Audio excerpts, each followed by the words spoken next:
this is Bill Bostic, Lingelstown Gazette founder. I guess we're an independent journalist, sports reporter, and entertainer. The list keeps getting longer.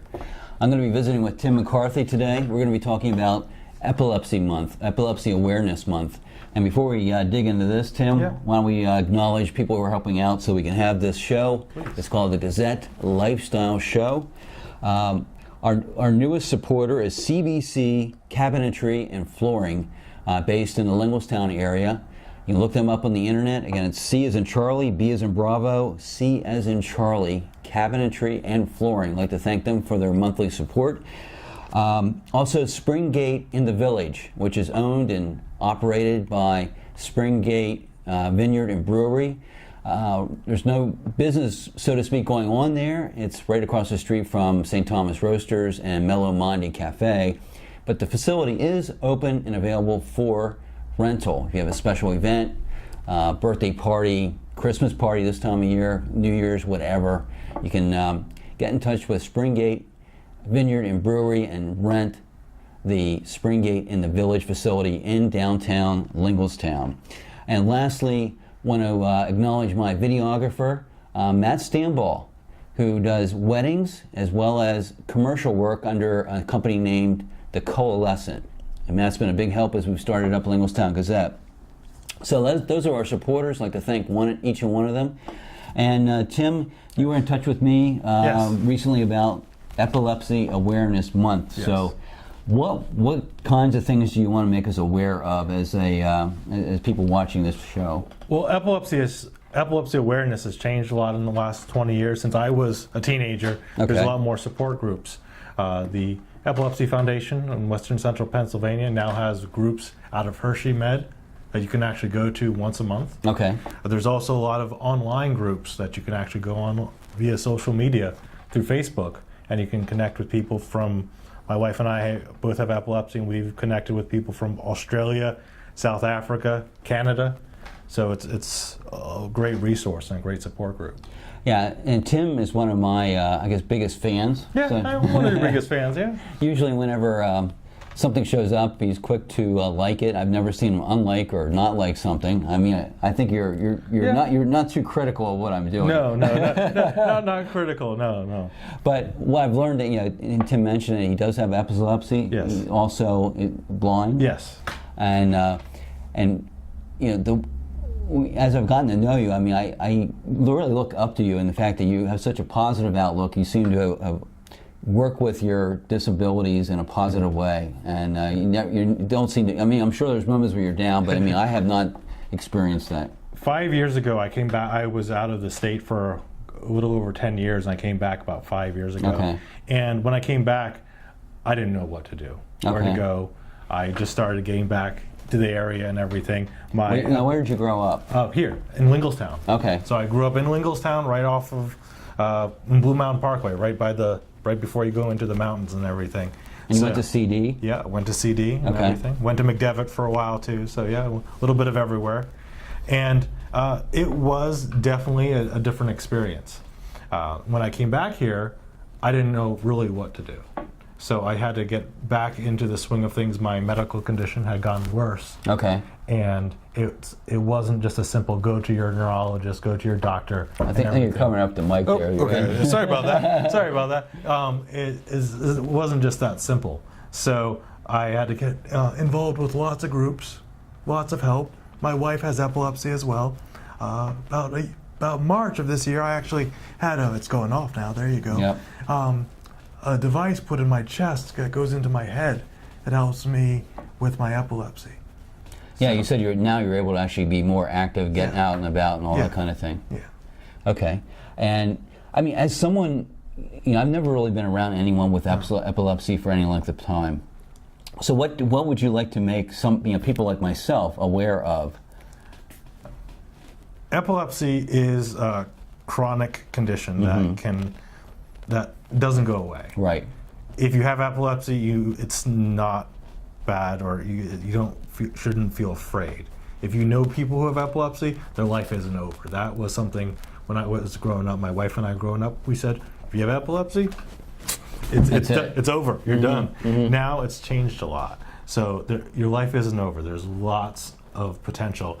One of the greatest things we talk about, and we try to work with people, if you know someone who has epilepsy, if you see someone having a seizure, don't freak out. The best thing to do is not freak out, because then the person's coming out, they don't know what's going on, and they're freaking out. And this is the question the big question I have. If someone does have a seizure, be it, I guess, and the one that I always think of is a grand mal seizure, which was, I guess, a major one, we'll say. Yeah. What to do?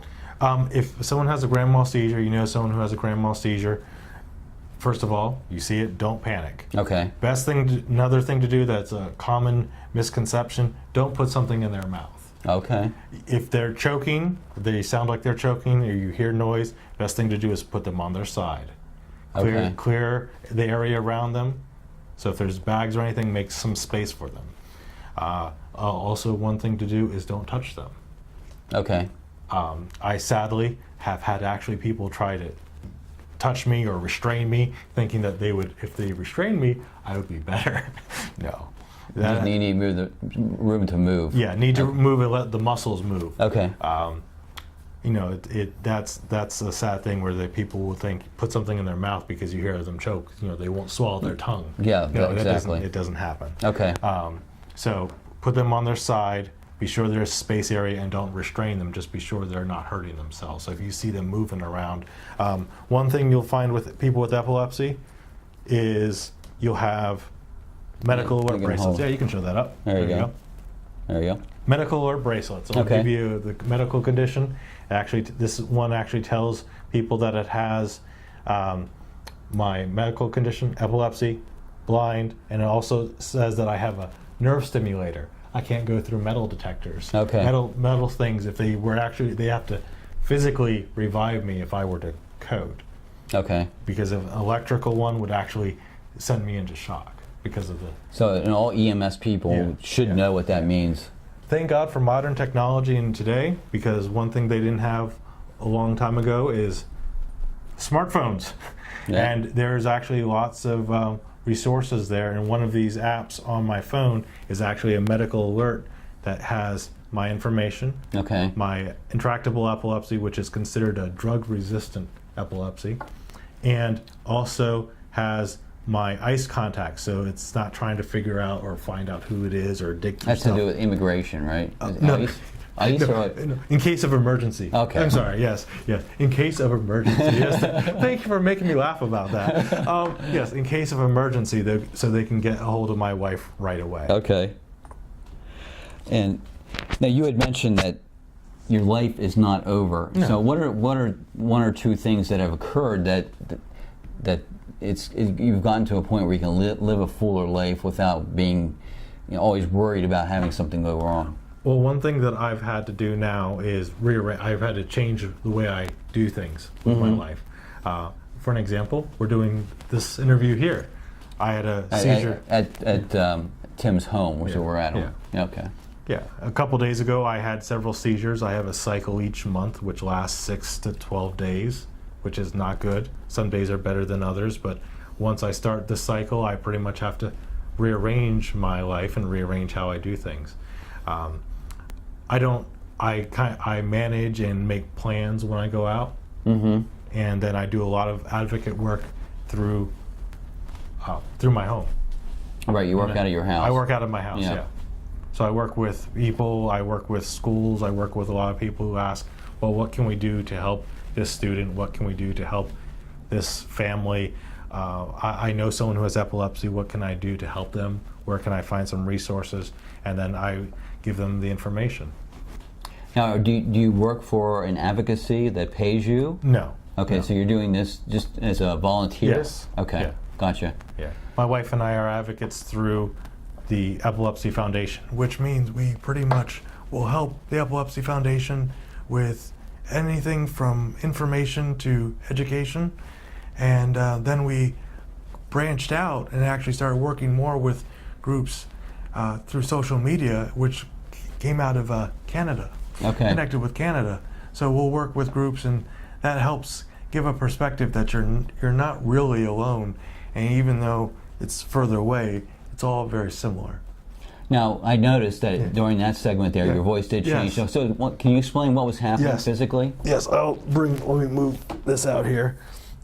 This, I will show this and I'll take it more separately. Yes, my vagus nerve stimulator, which we were talking about. Now, where is the vagus nerve? The vagus nerve is right in there. Yeah, somewhere in that vicinity. It goes up into here and then it connects up into the head. Okay. But yeah, my vagus nerve stimulator is connected. So that is connected here and then goes all the way down into my chest. Okay. There's a box that was implanted in March. Okay. It goes all the way up here and then into my head. Okay. This is a magnetic. I can take that off there for you. This is on behalf of my wife that I can't lose it in the house, so I keep a bear attached to a bear. When I'm out in public, I will actually keep this magnetic device attached to my belt. Okay. And the belt, and then I will have to take it out, or myself, if I notice something's going off, or on my head's, I call an aura, which is something repeats, or I get a little bit dizzy in the head. I will actually remote device. Set it off as it's going off now. So is there a button here you're pushing? No, it's a heavy-duty magnet. Okay. And the magnet is well, it's not really connected, but it's activated from my chest here, and then sends current through here and up into my head. And that stops or helps limit the extent of a seizure. Yes. Okay. So I mean that's amazing as far as the medical technology and how it's helped you to be more active and be able to go out. I mean, that's great. So I don't know. Really, this is the time I wanted to carve out for you, Tim. Is there anything else you want to share with the Lingelstown Gazette audience as far as being aware? We've learned a little bit about what not to do whenever someone's having a major seizure. Clear out of the way, get them on their side, and just let the thing take its progress. Now, should you call 911? Yes, you should. All right. I mean, most of the time there's someone if someone's with them, I say 80 out of 100% of the time my wife is with me, so if my wife is around and someone or a loved one. Mm-hmm. I have a good friend, Beth McCormick, who has someone with her, and she usually will say, all right, they will say, it's you need to call 911, or no, let her go, we'll see how everything goes. And see how, sometimes you can just get them to rest and then they'll help them to a vehicle. The one thing that with me and my wife we're working on a lot is, because I've had this surgery, a lot of it's not new, but it's new to a lot of people. And one thing that we've had to deal with and work with a lot of people is that we're just not showing people about the device, but also that if you put the magnet or remote, try to activate the magnet, you should know what you're doing. I've had people actually say, put me up against a metal detector, and they say, oh, it's not such a bad idea, and I actually went into it. I had a heart attack. Oh my gosh. So so I was in a building, and they said, well, we just don't know, we weren't told about this. So what do we have to do? A couple of days later, we ended up calling and saying, you need to educate your staff because you sent me into a heart attack. So that wasn't a good. So the people with these devices, the vagus nerve stimulator, it is a safe alternative, or safe. Yeah, it is a safe alternative for those who do not want to go for further brain surgery. Okay. They opted for a more invasive surgery for me, and I said at the time, no, I can't do it. I don't have the time, my family, and there's too many risks for me. Too many risks on a checklist. I said, no, I'll wait. So I chose this. Okay. And that is really what we're trying to work with people and talk with people about, is the vagus nerve stimulator does have its quirks. It can't go through metal detectors. You can't put a wand. If someone were trying to revive me, they have to revive me naturally, not put electric paddles. Okay.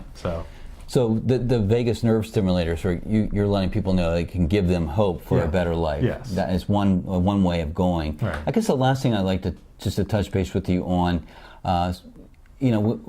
be it epilepsy, or I've experienced some mental health issues, depression, different things, which a lot of people don't like to talk about. Right. But do you have any issues where people look at you differently because you have epilepsy? Somehow you're tainted in some way and not like them in a way that it's bad. Yeah. Yes, I have. I've had that a lot. One person I could think heavily is my wife, who also has epilepsy. We both started having signs of seizures and epilepsy around the same time when we were teenagers. Mm-hmm. So without her, I would say I would be a lot more alone, because she is able to fully understand that. Yes, epilepsy and having epilepsy, even when you have people around you, you can feel very much alone. Okay. So that's why the support groups, whether it be the physical ones through, say, Penn State Hershey, or through online, they've been really helpful. One thing that my wife and I have been trying to give back to is working with school groups and saying, hey, if you have kids with epilepsy, remember, you're not alone. If you want us to talk, we'll talk to you. We've worked with church groups and a variety of other groups saying is, if you have families with epilepsy, then you don't have to be afraid anymore. That's kind of the major message we're trying to push, well, last year and especially into this year. Okay, well, I think what I'll do is at the bottom of this show on Facebook, we'll put some contact information if people want to have some follow-up information with you, have questions. Most definitely, whether they have epilepsy or they just want to know more about what's going on. And the other thing is, I just want to encourage you, Tim. You reached out to me fairly early on this third go-around as I've attempted local journalism, and I mean, I wouldn't, unless you were up front and told me, I would have never known, with phone conversations and whatnot, there was something going on with you that you're dealing with on a daily basis. So, I mean, you're a testament of how you can deal with the, what's it described as a disease or a condition, a chronic condition? I would call it a medical condition. Medical condition. I would not call it a disease. That's a very 1980s version of it. But yeah, I understand what you're saying. Yeah. Yeah, I just picked the wrong word. Yeah, it's okay. It's all right. The wordsmith picked the wrong word. Yeah, it's okay. No, it is. I was just trying to make the point that you're doing well. Yeah. And I've always appreciated your support of Lincolnstown Gazette. Well, thank you. Yeah, and I'm hoping we can do stuff together. We had talked about doing stuff together, and we certainly, there's plenty of opportunity to do that. So thank you so much for letting me know about Epilepsy Awareness Month, and hopefully this will impact some number of people in a positive way. They'll learn about it and know that there's advocates out there like you who can help them out. So thanks for watching this edition of Lincolnstown Gazette Lifestyle Show, and well, I don't have anything planned, but I mean, we plan to do this on a regular basis, and we'll see what happens as we move along. But I'd like to thank Tim McCarthy for helping out, and thank our sponsors again, the Coalescent, Mass Standball, CBC Cabinetry and Flooring, and Springgate Vineyard and Brewery. Thanks so much for your support. We'll see you next time.